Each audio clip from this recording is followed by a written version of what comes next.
নমস্কার। ভবিষ্যতের ম্যানেজারদের জন্য আজকে আমরা একটা দারুণ জরুরি বিষয় নিয়ে কথা বলবো। সেটা হলো মোটিভেশন। দেখুন, মোটিভেশন বা প্রেরণা বোঝার জন্য কিন্তু অনেক থিওরি আছে, কিন্তু আজ আমরা এমন একটা ফ্রেমওয়ার্ক দেখব যা মানুষের ব্যবহারকে খুব সহজভাবে বুঝতে সাহায্য করে। চলুন শুরু করা যাক।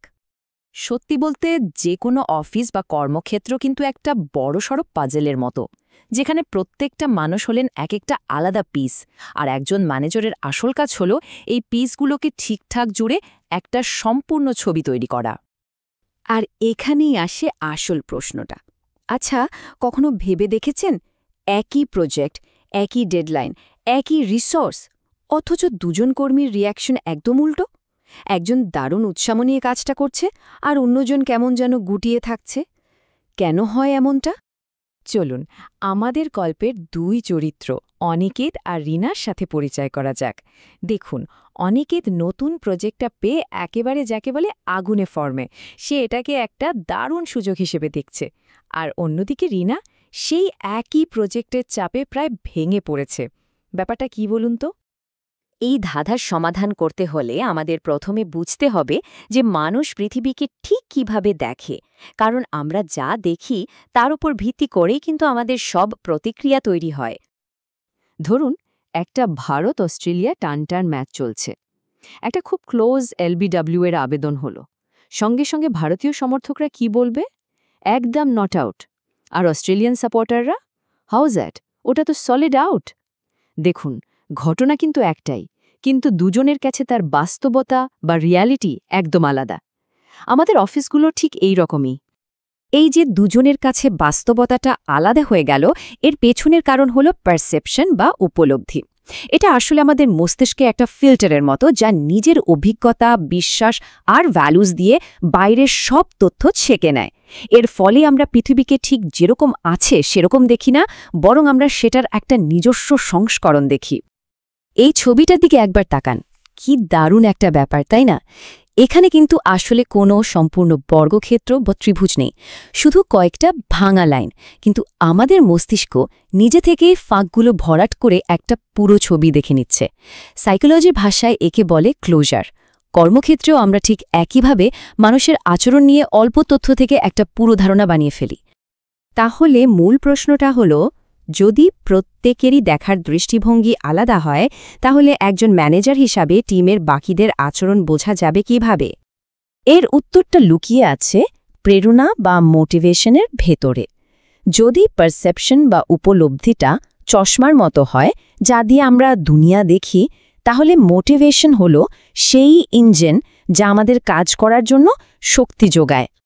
মানুষের ব্যবহার বোঝার জন্য একটা অসাধারণ টুল হল থিওরি অফ নিডস।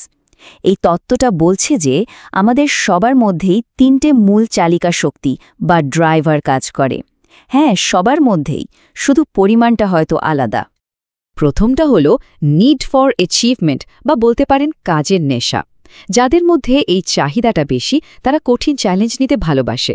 তারা সবসময় জানতে চায় তাদের কাজটা কেমন হচ্ছে, আর যে কোনো মূল্যে নিজের লক্ষ্যে পৌঁছাতে চায়। এরা সাধারণত সেলস বা এই ধরনের রোলে খুব ভালো কাজ করে, যেখানে ব্যক্তিগত পারফরমেন্স দেখানোর সুযোগ থাকে। 2 নম্বর হল নিড ফর পাওয়ার, মানে প্রভাব খাটানোর ইচ্ছা।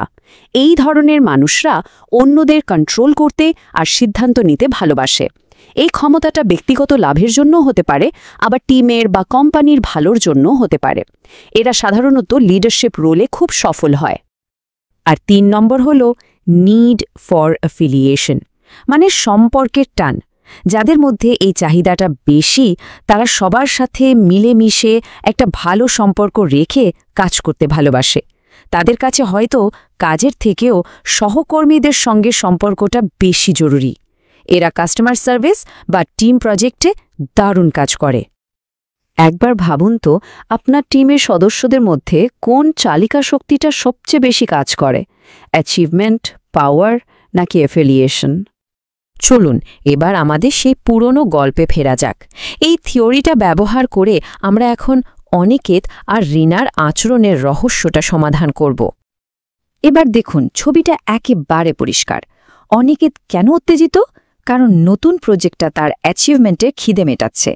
সে এটাকে নিজের যোগ্যতা প্রমাণের একটা সুযোগ হিসেবে দেখছে। আর রিনা কেন চিন্তিত? কারণ তার মনে হচ্ছে এই কঠিন প্রজেক্টটা করতে গিয়ে হয়তো টিমের মধ্যে সম্পর্ক খারাপ হতে পারে, যা তার অ্যাফিলিয়েশনের চাহিদার একেবারে উল্টো। সে একা কাজ করতে ভয় পাচ্ছে। তাহলে একজন স্মার্ট ম্যানেজারের কাজটা কি হবে? অনিকেতের জন্য তাকে আরও চ্যালেঞ্জিং গোল সেট করে দিতে হবে আর তার কাজে নিয়মিত ফিডব্যাক দিতে হবে। আর রিনার জন্য তাকে বোঝাতে হবে যে এটা একটা টিম প্রজেক্ট, সবাই মিলে তাকে সাহায্য করবে, তাকে একটা সহযোগিতামূলক পরিবেশে কাজ করার সুযোগ করে দিতে হবে। দেখুন সমাধানটা কত সহজ।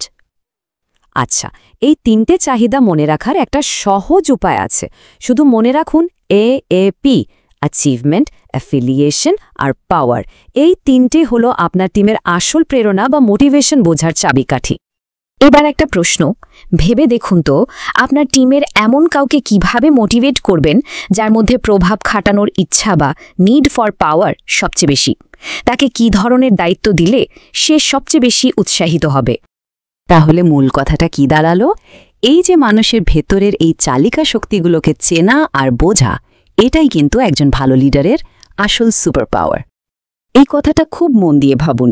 আগামী দিনে হয়তো আর্টিফিশিয়াল ইন্টেলিজেন্স বা অটোমেশন আমাদের অনেক রুটিন কাজ করে দেবে, কিন্তু মানুষের সাথে সম্পর্ক তৈরি করা, তাদের মোটিভেট করা, তাদের ভেতরের শক্তিটাকে চেনা, এই কাজটা কিন্তু একজন লিডারকেই করতে হবে।